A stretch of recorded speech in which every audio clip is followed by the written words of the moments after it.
제목은 신성한 성품으로의 초대입니다. 신성한 성품으로의 초대.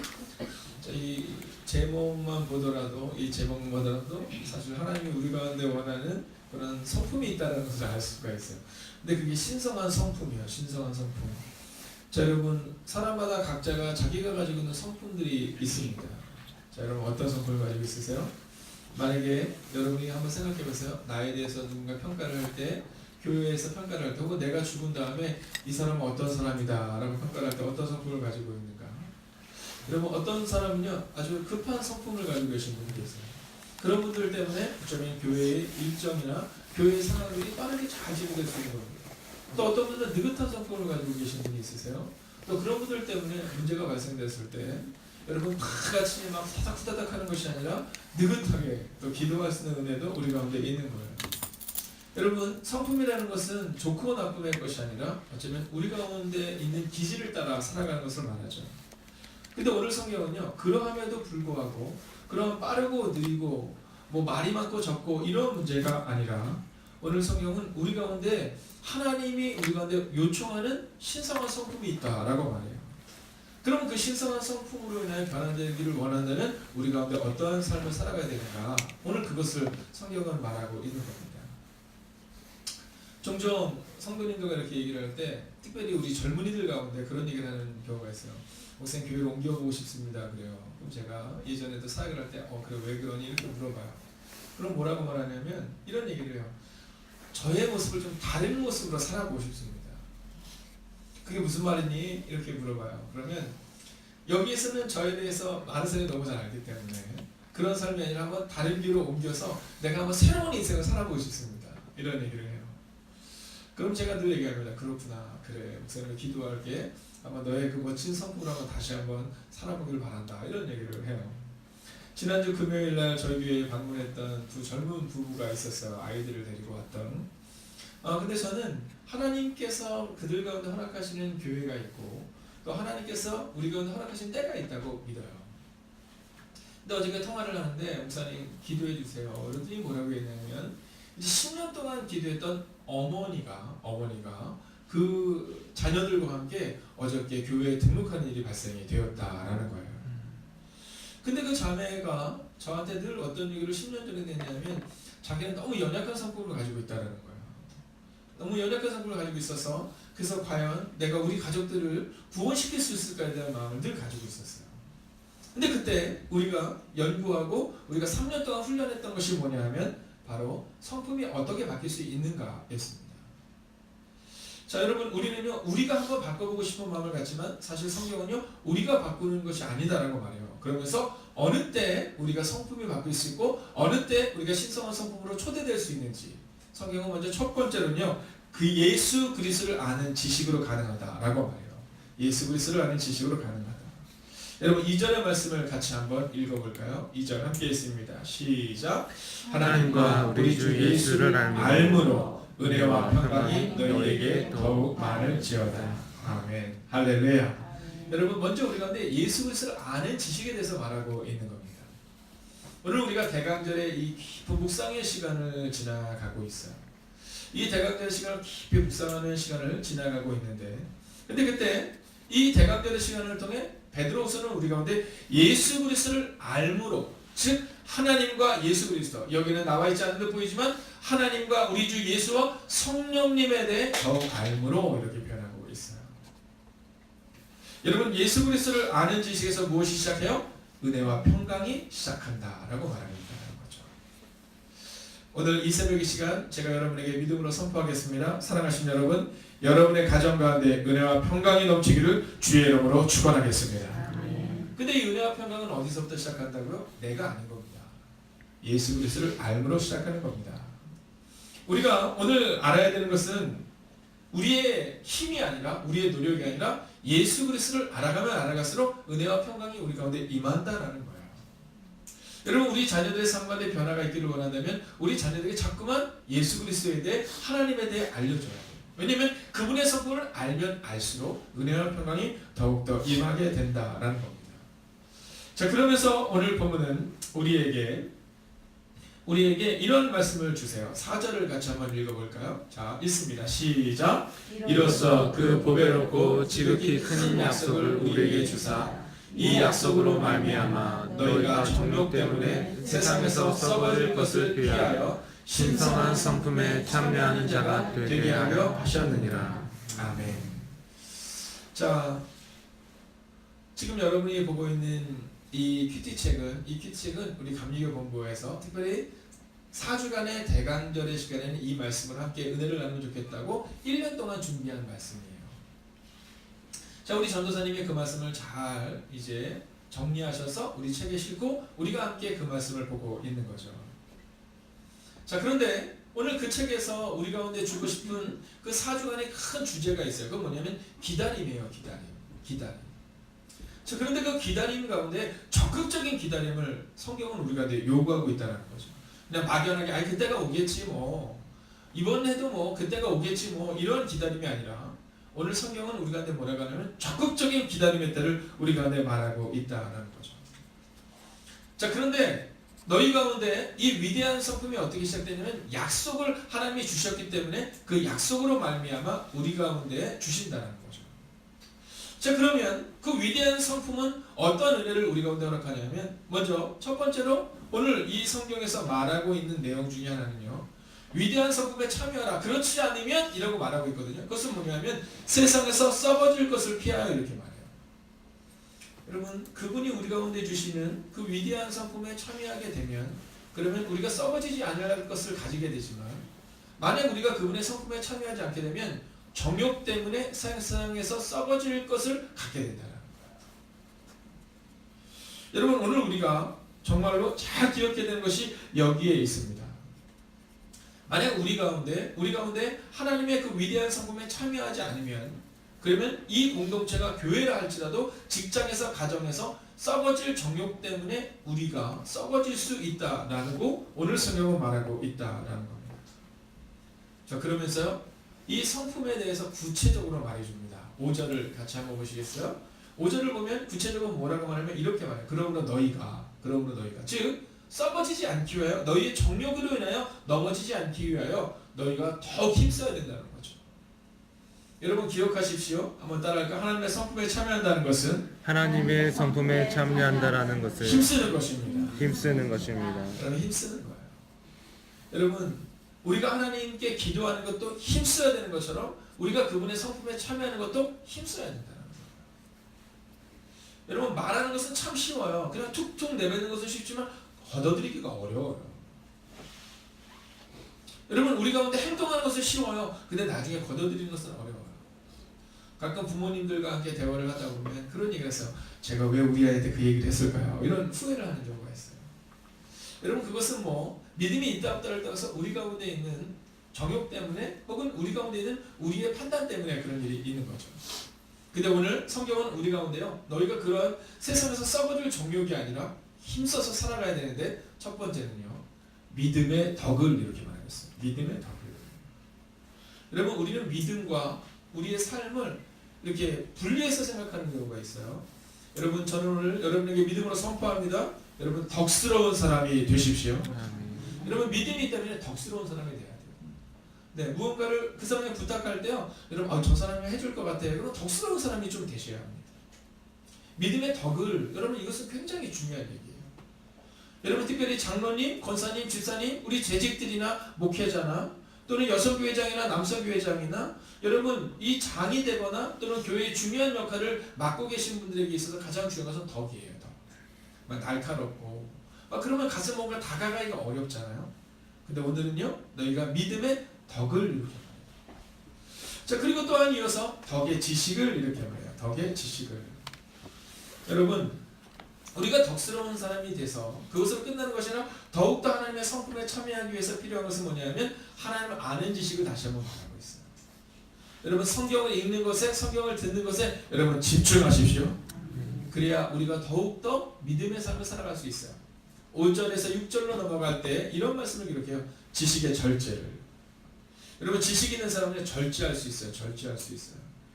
여러분, 종종 그런 얘기를 합니다. 이 술과 담배가 혹은 이 여러 가지 상황들이 우리 가운데 잘 절제가 안 돼 이런 분이 있어요. 여러분 이런 분들은 먼저 하나님을 아는 지식으로 나아가셔야 되고 그리고 하나님께 이렇게 기도하셔야 돼요. 하나님 저에게 절제의 성품을 주세요. 절제의 성품을 주세요. 여러분 어떤 일이 있을 때 막 뭔가 막 말하고 싶고 막 툭툭 던져보고 싶지만 그때 절제가 필요해요. 절제가. 여러분 그리고 나서 그 절제에 또 한 가지가 있는데 그것은 뭐냐? 인내입니다. 인내. 여러분 인내하세요. 우리가 오늘 찬송을 불렀잖아요. 찬송을 부를 때 어떤 찬송을 불렀어요? 우리의 삶이 어떻다고 얘기해요? 험하다고 말하잖아요. 그리고 멀다고 말하잖아요. 여러분 그러나 우리가 인내로서 그 일들을 감당할 때 그때 하나님의 역사가 나타나요. 여러분 인내는 어디로 또 나아가게 하는지 아십니까? 경건이에요. 경건. 이 경건은 우리 표현하자면 거룩하다라는 겁니다. 거룩하다. 여러분 저는요 우리의 마지막 때 우리가 그러한 고백을 듣기를 원해요. 그 거룩한 사람 이런 고백 있잖아요. 그 일을 잘했던 사람이 아니에요. 여러분 저는 목사로서 저도 꿈꾸는 게 있어요. 다음에 오랜 시간이 지난 후에 우리 사랑하는 성도들이 저를 평가할 때 그분 참 일을 잘하셨지가 아니라 그분 경건하셨던 분, 즉 거룩하셨던 분. 근데 이 경건이라는 것은 거룩하다라는 것은 어떤 표현을 가지고 있냐면 원어로 보면 구별되다라는 표현을 갖고 있는 거예요. 여러분 경건하다라는 표현은 어떤 표현이냐면 구별된 삶을 살아간다라는 겁니다. 여러분 구별된다는 것이 어떤 거예요? 세상의 삶과 구별되는 겁니다. 그리고 우리의 삶 가운데 세상과는 다른 구별된 삶을 우리 가운데 살아갈 수 있어야 한다라는 거죠. 그것이 뭡니까? 그것이 바로 경건이요. 그것이 바로 거룩이다라는 겁니다. 저 사람 화낼 만한데, 저 사람 한마디 할 만한데, 그런데 그렇지 않다. 여러분 이것이 바로 구별된 삶을 말하는 거죠. 저 사람 저 정도 포기할 만한데 그럼에도 불구하고 여전히 기도하는 것 바로 이것이 구별된 삶을 말하고 있다는 거죠. 7절을 보면 또한 이렇게 기록합니다. 경건의 형제 우애를. 여러분 오늘 우리가 기억해야 되는 것은요. 오늘 이 베드로를 통해 이 베드로가 편지를 보내는데요. 점점 앞으로 나아가는데 우리가 생각할 때는 당연한 것을 끝으로 가는 것을 보게 됩니다. 형제 우애를. 여러분 어떠세요? 교회 내에서 어떤 모습을 가지세요? 나 중심이세요? 아니면 형제 중심이세요? 성경은 내 이웃을 어떻게 사랑하라고요? 내 몸과 같이 이렇게 말해요. 이게 참 어려운 일입니다. 내 이웃을 내 몸과 같이. 여러분 이 얘기는 뭐냐 하면 거룩은요. 구별된 삶이라는 것은 경건하다는 것은 바로 형제를 사랑하는 것을 말하고 있다는 겁니다. 여러분 형제를 사랑한다는 게 뭐예요? 그것은 양보하고 그리고 사랑하는 것을 말하고 있습니다. 여러분 아이들이 태어나잖아요. 아이들이 태어나면 대부분 누구 중심인지 알아요? 다 아이들 중심입니다. 어저께 한 분이랑 통화를 하는데 그러더라고요. 아이가 감기가 걸렸대요. 근데 아이가 3일 전에 감기 걸렸는데 오늘 자기가 얼마가 지금 너무 고생하고 있대요. 그래서 그러더라고요. 아이를 키운다는 것은 이렇게 감기도 없는 건가 봐요. 이렇게 얘기하더라고요.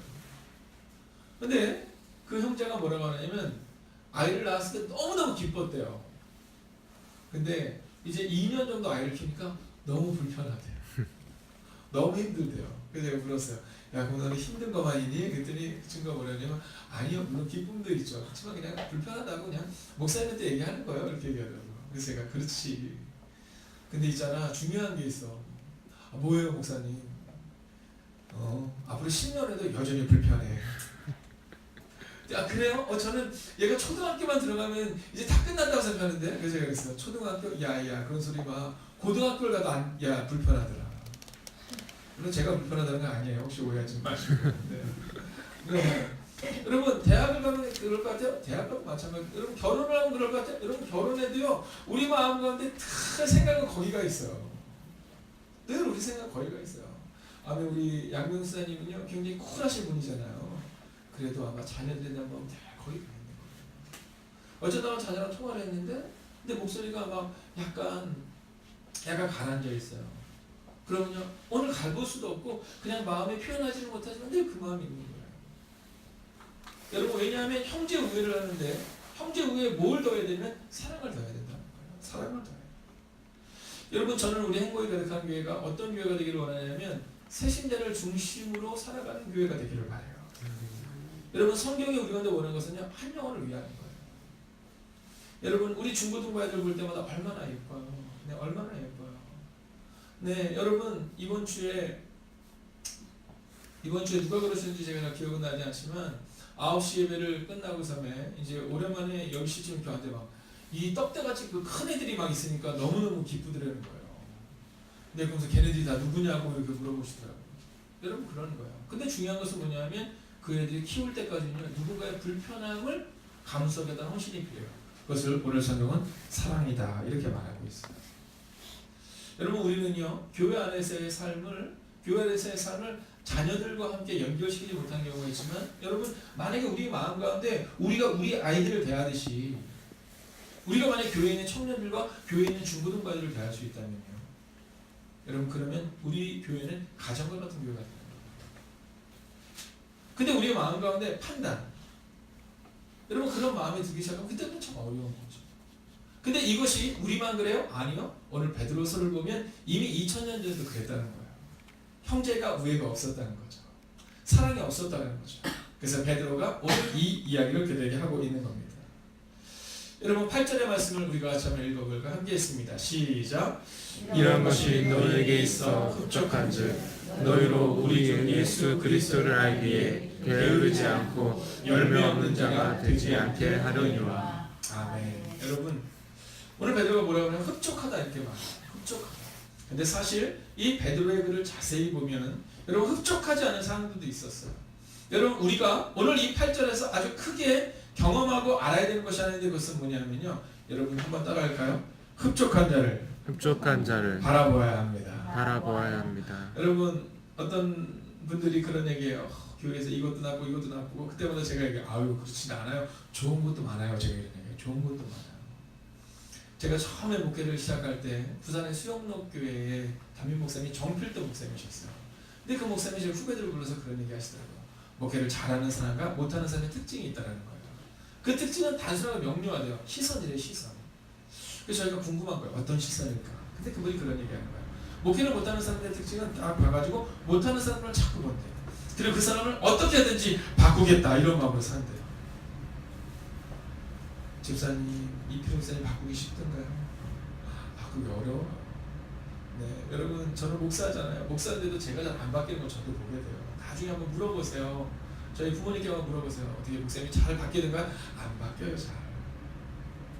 근데 우리는요, 목회를 하면서 잘 안 하는 사람을 자꾸 찾아서 그 사람을 바꾸려고 얘기한대요. 근데 그렇게 자꾸 얘기하다 보면 나머지 좋은 사람도 그렇게 간대요. 근데 목회를 잘하는 사람은 어떻게 하는지 아세요? 네, 잘하는 사람을 본대요. 오늘 베드로를 보십시오. 너희에게서 흡족하죠. 여러분 베드로가 사역했던 곳에는요 늘 싸움이 있고 늘 절망이 있던 곳이에요. 그런데 오늘 베드로는 그 절망의 사람들을 보는 것이 아니라 믿음으로 형제 후에 사랑을 더하는 사람들을 바라보며 흡족한즉이라고 말하고 있다라는 거예요. 여러분 우리는 교회 안에서의 삶과 교회 바깥의 삶이 다르다라고 말하지만 오늘 이 베드로는 우리 가운데 뭐라고 말하냐면 너희가 그리스도를 알기에 게으르지 않고 열매 없는 자가 되지 않게 하기 위해서 내가 이 말씀을 너희 가운데 주고 있다라는 거예요. 뭐라고 말하냐면 이런 자는 맹인이다 이렇게 말해요. 맹인. 여러분 교회 내에도 맹인이 많습니다. 교회 내에도 맹인들이 많아요.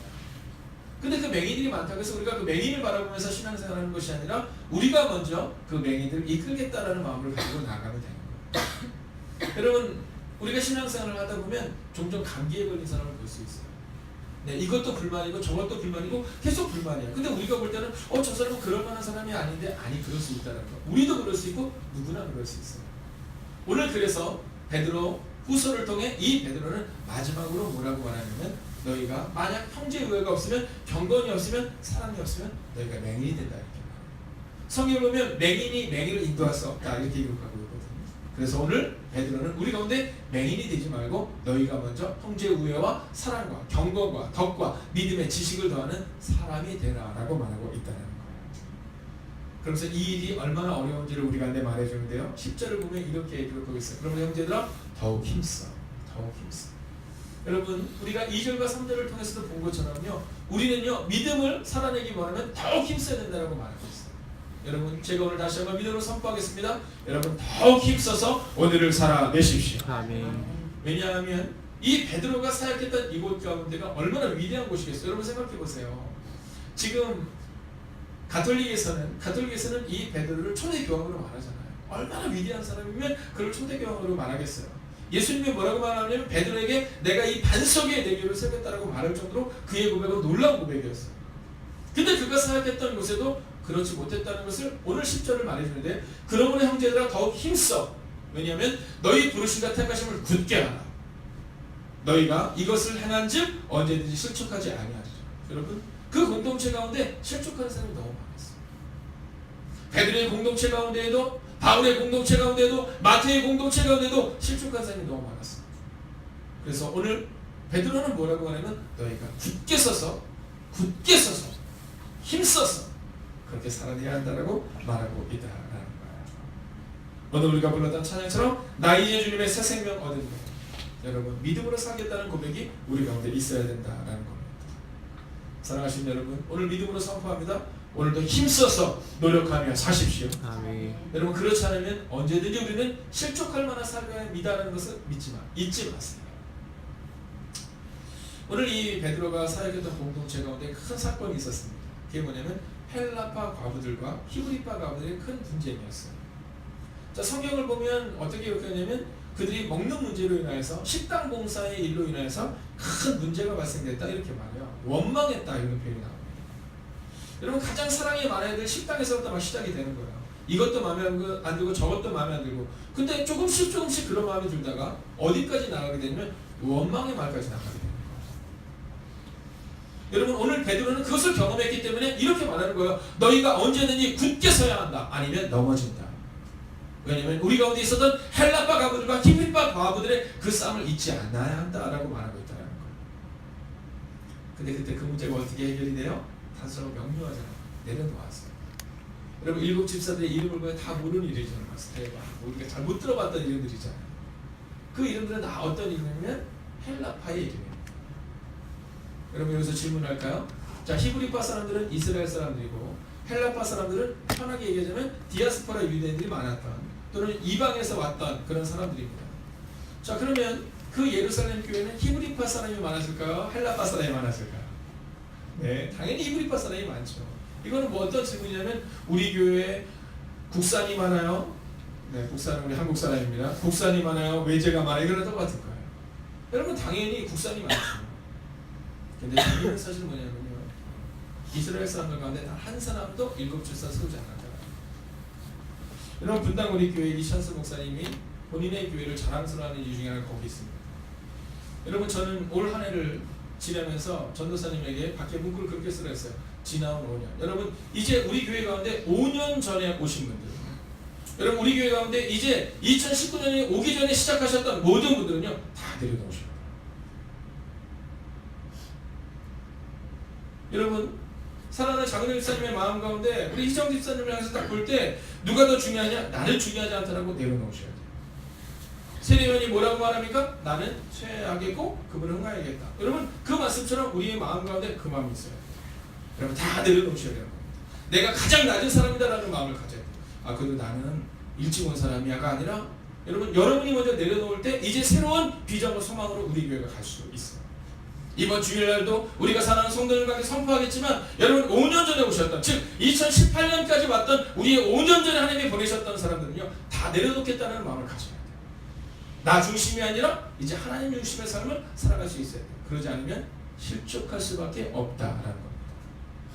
여러분 11절의 말씀을 보면 이렇게요. 이같이 하면 우리 주 곧 구주 예수 그리스도의 영원한 나라에 들어감을 넉넉히 너희에게 주시리라 이렇게 말해요.